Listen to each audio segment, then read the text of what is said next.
5 lira değil mi? Teşekkür.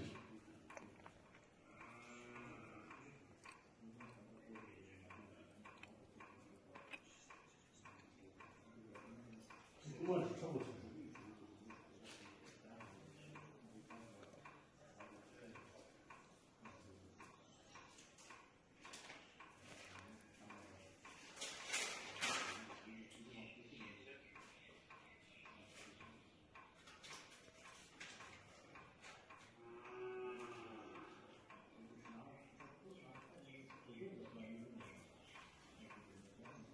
Kıza kim acık diyeceğim. Bir ne? Ha. Nimak mı geri?